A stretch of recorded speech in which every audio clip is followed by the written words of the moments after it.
हज्जतुल विदा यानी हजरत मोहम्मद सल्लल्लाहु अलैहि वसल्लम के आखिरी हज से वापसी के बाद नबी सल्लल्लाहु अलैहि वसल्लम ने सफर आखिरत की तैयारी शुरू फरमा दी।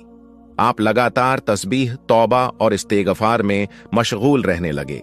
सबसे पहले जिस बात से हुजूर सल्लल्लाहु अलैहि वसल्लम को अपनी वफात के करीब होने का एहसास हुआ, वह अल्लाह ताला का यह इरशाद था।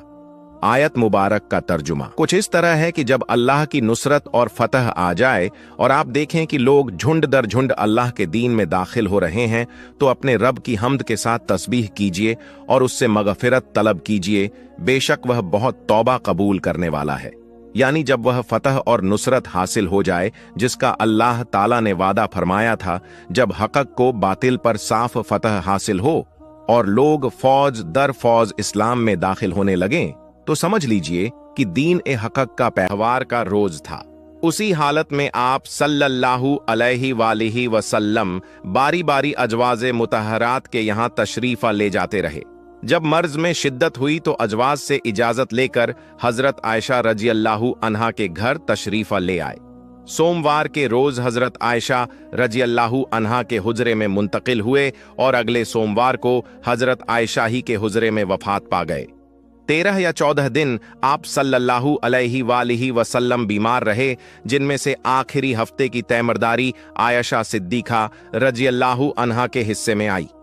आप सल्लल्लाहु अलैहि वसल्लम की आदत शरीफा थी कि जब बीमार होते तो सूरह इखलास, सूरह फल्क और सूरह नास पढ़कर अपने ऊपर दम करते और फिर अपना हाथ तमाम बदन पर फेर लेते। हजरत आयशा रजियल्लाहु अन्हा फरमाती हैं कि जब आप सल्लल्लाहु अलैहि वसल्लम की तबीयत ज्यादा खराब हो गई तो मैं यही 3 सूरतें पढ़कर आप पर दम करती और बरकत के लिए आप ही का मुबारक हाथ आपके बदन पर फेर देती। इसी बीमारी में आप सल्लल्लाहु अलैहि वसल्लम ने हजरत फातिमा रजियल्लाहु अन्हा को अपने घर बुलवाया और कान में सरगोशी की। हजरत फातिमा रजियल्लाहु अन्हा रो पड़ी, फिर कुछ और सरगोशी की तो वह हंस पड़ी।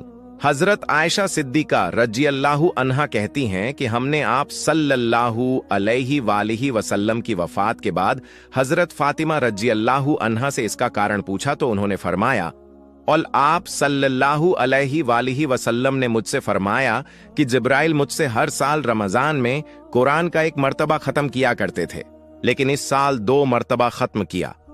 मेरा ख्याल है कि इस बीमारी में मेरी वफात होगी। यह सुनकर मैं रो पड़ी। इसके बाद आप सल्लल्लाहु अलैहि वसल्लम ने इरशाद फरमाया कि मेरे घर वालों में तू सबसे पहले मुझसे आ मिलेगी। तो यह सुनकर मैं हंस पड़ी। चुनांचे हुजूर सल्लल्लाहु अलैहि वसल्लम की वफात के 6 महीने बाद हजरत सैयदा फातिमा रज़ियल्लाहु अन्हा इस आलम ए फानी से रह गईं। यह सोमवार का दिन था। सुबह फज्र के वक्त आप सल्लल्लाहु अलैहि वसल्लम ने हुजरे का पर्दा उठाया और देखा कि लोग सफ बांधे हुए नमाज सुबह में मशगूल हैं। सहाबा को नमाज पढ़ते देखा तो आप मुस्कुरा दिए।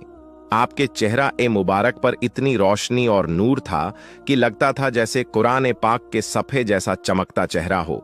सिद्दीक़ अकबर रजियल्लाहु अन्हु ने इरादा किया कि पीछे हटूं, मगर आप सल्लल्लाहु अलैहि वसल्लम ने इशारे से फरमाया कि नमाज पूरी करो।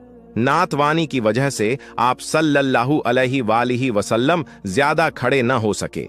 हुजरे का पर्दा डाल दिया गया और अंदर वापस तशरीफ ले गए। आप सल्लल्लाहु अलैहि